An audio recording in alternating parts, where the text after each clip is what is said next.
घनमूल के बारे में पढ़ेंगे। घन को अंग्रेजी में क्यूब तथा इसको घनमूल को कहते हैं क्यूब रूट। तो सबसे पहले देखते हैं कि घन होता क्या है। घन किसी संख्या को अपन 3 बार परस्पर जब गुणा करते हैं तो प्राप्त गुणनफल को उसका घन कहते हैं। जैसे 1 का जो घन होगा वो 1 गुना 1 गुना 1 बराबर 1, और इसी तरह से 2 है तो 2 का घन होगा 2 गुना 2 गुना 2 बराबर 8। अब जस्ट इसका उल्टा घनमूल हो रहा है। जैसे 8 है तो 8 का घनमूल होगा 2, 8 का घनमूल। और घनमूल को इस चिन्ह द्वारा दर्शाया जाता है। इसके नीचे कोई भी संख्या हो सकती है, जैसे 27, इसका घनमूल बराबर 3 होता है। तो इस तरह से घन और घनमूल के बाद इसकी जो विधियां है,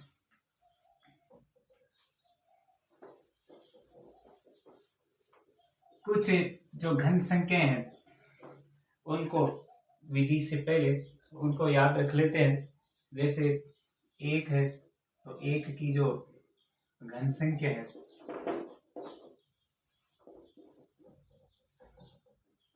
एक की पावर 3 बराबर 1 की घन संख्या, यानी इसको अपन 1 गुना 1 गुना 1 लिख सकते हैं बराबर 1।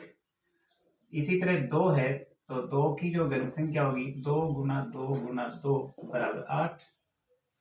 इसी तरह 3 है तो 3 की घन संख्या 3 गुना 3 गुना 3 बराबर 3 3 9 9 3 27। 4 की जो घन संख्या होगी 4 गुना 4 गुना 4 बराबर 4 चौक 16 16 चौक 64। 5 की जो घन संख्या होगी वो 5 गुना 5 गुना 5 बराबर 125। इसी तरह 6 की जो घन संख्या होगी 6 गुना 6 गुना 6 बराबर 216, 6 6 36 और 36 का 216। और इसी तरह 7 होता है, 7 की घन संख्या 7 गुना 7 गुना 7 बराबर होता है 343। 8 की जो घन संख्या है वो 8 गुना 8 गुना 8 बराबर 512। और 9 की जो घन संख्या है वो 9 गुना 9 गुना 9 बराबर 729। और 10 की जो घन संख्या है 10 गुना 10 गुना 10 बराबर 1000। तो इनको थोड़ा याद रखें जिनसे घनमूल निकालने में आसान रहे आसानी से। अब जो घन है और घनमूल है, सबसे पहले सीखते हैं जो घनमूल है उसकी निकालने की विधि। तो सबसे सरल विधि है अभाज्य गुणनखंड विधि। अभाज्य गुणनखंड विधि, कोई भी संख्या का अपन अभाज्य गुणनखंड करेंगे तो उससे प्राप्त जो अभाज्य गुणनखंड होंगे उनके अपन त्रिक बनाएंगे और उनसे त्रिक से एक एक संख्या निकालेंगे, उनका गुणनफल ही अभाज्य गुणनखंड विधि से अपन घनमूल निकाल सकते हैं। जैसे 8000 है तो इसका अपन को घनमूल निकालना है, और वो भी इस अभाज्य गुणनखंड विधि द्वारा। तो सबसे पहले 2 का भाग देंगे 4000, फिर इसमें 2 का भाग देंगे तो ये 2000, फिर इसमें 2 का भाग देंगे तो 1000 बार, फिर इसमें 2 का भाग देंगे तो 5 से 100, फिर 2 का भाग देंगे तो 250, फिर 250 में आप 2 का भाग देंगे तो 125। अब चूंकि आगे विषम संख्या है इसलिए 2 का भाग नहीं जाएगा, तो भाग देंगे 3 का इसमें जाता नहीं क्योंकि इनके अंकों का योग 8 है, 5 2 7 1 8। तो इसलिए अब देते हैं 5 का भाग। 5 का भाग दिया तो 25 बार, फिर 5 का भाग दिया तो फिर 5 बार, फिर 5 का भाग दिया तो 1 बार।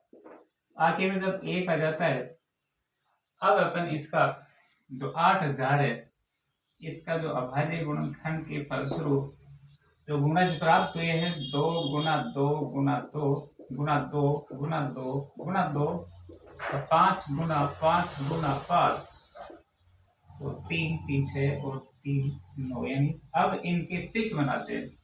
त्रिक, ये पहला त्रिक, दूसरा त्रिक और तीसरा त्रिक। त्रिक में यानी 3 अंक आने चाहिए। तो त्रिक, पहले त्रिक में से 2, दूसरे में से 2 और तीसरे में से 5। 2 दूनी 4 और 4 पंजो 20, तो इसका घनमूल होगा 20। तो इस तरह से आसानी से अपन घनमूल निकाल सकते हैं। इसी तरह कोई दूसरी संख्या जैसे 64 है, तो इसका घनमूल निकालते हैं इसी अभाज्य गुणनखंड विधि से। तो 2 का भाग देंगे 32 बार, फिर 2 का भाग देंगे 16 बार, फिर 2 का भाग देंगे 8 बार, फिर 2 का दिया 4 बार, फिर 2 का दिया 2 बार और फिर 2 का दिया 1 बार। 64 का गुणनखंड हुआ 2 यानी गुणज 2 गुना 2 गुना 2 गुना 2 गुना 2 गुना 2। तो इनके त्रिक बनाते हैं 3 संख्या का।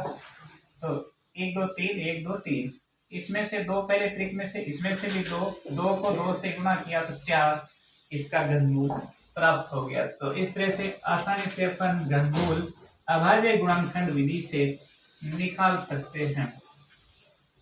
अब कोई पूर्ण घन संख्या है या नहीं, इसको जांच करेंगे। तो पूर्ण घन संख्या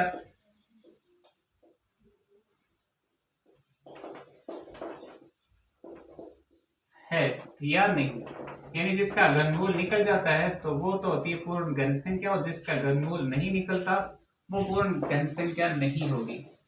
इसकी जांच करने के लिए जैसे अब हमें दे दिया 400, इसको बताना है कि ये पूर्ण घन संख्या है या नहीं। तो इसके लिए हमें इसका अभाज्य गुणनखंड करना है। 2 का भाग देंगे 200, फिर 2 का भाग देंगे 100, फिर 2 का भाग देंगे 50, फिर 2 का भाग देंगे 25, 25 में 5 का भाग देंगे 5 और फिर 5 का भाग देंगे 1 बार। अब 400 के जो गुणज 2 गुना 2 गुना 2 गुना 2 और 5 गुना 5 त्रिक बनाते हैं। तो पहला त्रिक, अब जो ये 2 गुना 5 गुना 5 ये जो त्रिक नहीं बनेगा क्योंकि इसमें समान संख्याएं नहीं है, इसलिए ये पूर्ण घन संख्या नहीं है। इसी तरह कोई अन्य संख्या लेते हैं जैसे 216, तो इसकी जांच करते हैं कि क्या ये पूर्ण घन संख्या है या नहीं। तो इसके लिए क्या करते हैं, सबसे पहले अपन 2 का भाग, जो कोई ज्यादा ठीक है वो आप उसमें बड़ा भाग भी दे सकता है, कोई जरूरी नहीं है, इसमें बड़ा संख्या का भाग भी दिया जा सकता है। तो 2 का भाग देंगे तो 108, फिर 2 का भाग देंगे तो 54 और फिर इसमें 2 का भाग देंगे तो 27, 3 का भाग देंगे क्योंकि आगे विषम संख्या है 9 बार, फिर 3 का भाग दिया तो 3 बार और फिर 3 का भाग दिया तो 1 बार। तो 216 का जो अभाज्य जो गुणनखंड ये गुणज प्राप्त हुआ 2 गुना 2 गुना 2 और 3 गुना 3 गुना 3। इनके त्रिक बना लेते हैं, पहला त्रिक और दूसरा त्रिक, इसमें से 2 और इसमें से 3, इन दोनों को गुणा किया तो 3 दूनी 6 प्राप्त हुआ। इसका मतलब ये पूर्ण घन संख्या है। इसके त्रिक बन जाते हैं, यानी त्रिक ये याद रखना कि त्रिक जब नहीं बनते हैं इसका मतलब पूर्ण घन संख्या नहीं है, और जब त्रिक बन जाता है इसका मतलब पूर्ण घन संख्या है। तो इस तरह से अपन जांच कर सकते हैं कि ये पूर्ण घन संख्या है या नहीं। अब अपन याद करते हैं कुछ दशमलव संख्याओं के घनमूल निकालना।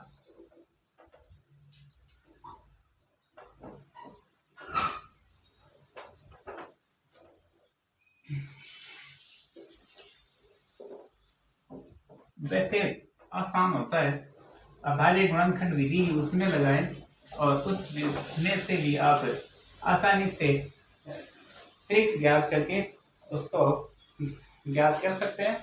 जैसे 0.00343, तो इसके हमें इसका हमें घनमूल निकालना है, घनमूल ज्ञात करना है। तो सबसे पहले हम इसका जो दशमलव उठाएंगे, यानी पॉइंट, ये दशमलव उठाएंगे तो ये 343 बटे 1 2 3 4 5 6 यानी 6 शून्य प्राप्त होंगे। अब यानी अंश और हर है, अब जो अंश और हर है, अंश का भी आपको अभाज्य गुणनखंड करना है और हर का भी अभाज्य गुणनखंड करना है।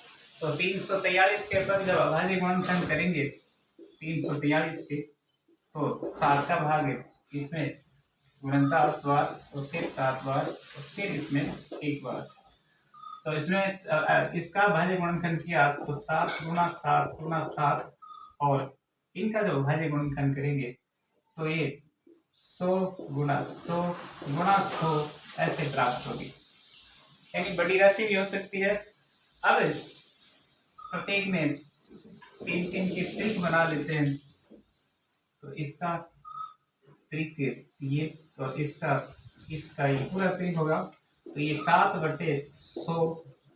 अब अपन दशमलव लगाएंगे तो हमें नीचे 2 शून्य प्राप्त हो रहे हैं, तो पहला अंक तो अपने पास है 7 और यहाँ दूसरा अपन शून्य ले लेंगे, तो यहाँ अपन दशमलव लगा देंगे और यहाँ पे सामने शून्य लिख सकते हैं या नहीं लिखो तो भी ठीक है, पर यहाँ जरूरी है 0.07 इसका दशमलव में घनमूल प्राप्त हो जाएगा। अब घनमूल ज्ञात करने के लिए, कुछ और सीखने के लिए, घनमूल को विस्तार से अच्छा सीखने के लिए उसके बाद कुछ एग्जाम्पल है, और जैसे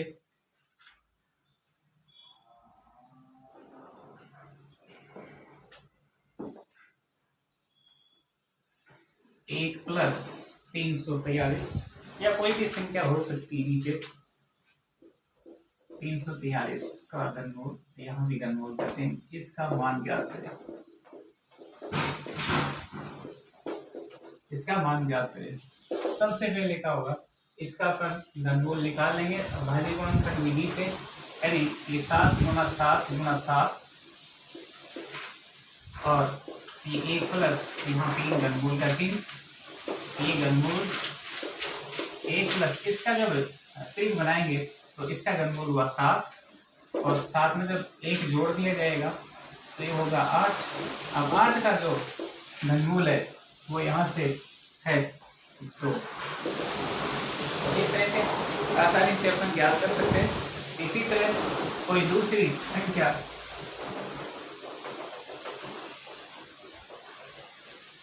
जैसे 512, तो इसका अपन मान ज्ञात करेंगे, 512 का मान ज्ञात करें। इसके लिए 512 का हमें सीधा 8 प्राप्त हो रहा है, 8 इसका घनमूल यानी, और फिर 8 का घनमूल निकालेंगे तो 2। इतना आसान है एकदम इसी के तरीके से। इसी तरह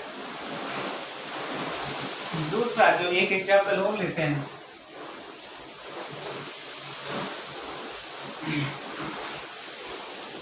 चार से 12 बटे 125 का घनमूल निकालें।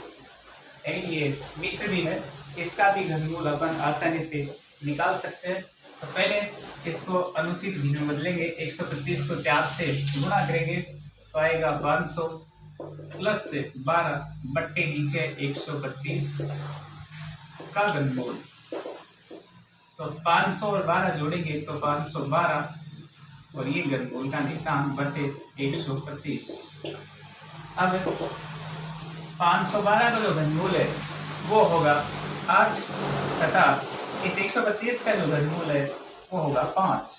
तो अपन हमें भी क्या होता है, इसका मिश्र भिन्न में ही उत्तर चाहिए, इसके लिए 5 का अपन 8 में भाग देंगे तो 5 एकम 5 और शेष पर बचेगा 3। तो जो भाग दिया वो सामने रख देंगे, शेष बचा ऊपर रख देंगे, जिसका भाग दिया वो नीचे रख देंगे। तो इस तरह से इसका मान ज्ञात किया जा सकता है। अब एक और एग्जाम्पल लेते हैं। 3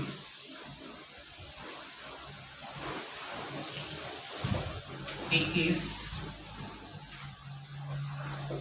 प्लस 16 का अंडरूट और प्लस 8 का घनमूल और यहाँ घनमूल का निशान, इसका मान ज्ञात करें। तो इसके लिए क्या करते हैं, अपन सबसे पहले इसका घनमूल निकालेंगे और इसका वर्गमूल निकालेंगे। तो ये घनमूल का निशान यहाँ 21 का कुछ नहीं करना है, इस 16 का वर्गमूल, क्योंकि ये वर्गमूल का निशान है तो अपन जो अभाज्य गुणनखंड विधि है उसमें दो दो के जोड़े बनाकर जैसे 16 का वर्गमूल निकालेंगे तो 2 का भाग दिया 8, फिर 2 का भाग दिया 4, फिर 2 का भाग दिया 2, फिर 2 का भाग दिया 1। 2 गुना 2 गुना 2 गुना 2, यानी इसमें जोड़े बने 2 2, ट्रिक नहीं, 2 2 की बनेंगे, इसमें वर्गमूल है इसलिए 4, तो ये 16 का वर्गमूल 4 और इधर इसका जो घनमूल है 8 का वो 2। तो 21 में 4 जोड़ देंगे 25, 25 से 2 हो गया 27। अब 27 का घनमूल होता है जो हमें याद है वो है 3। तो इस तरह से ऐसी संख्याएं जो कि ज्यादातर प्रतियोगी परीक्षाओं में पूछी जाती है, इनका घनमूल आसानी से निकाला जा सकता है।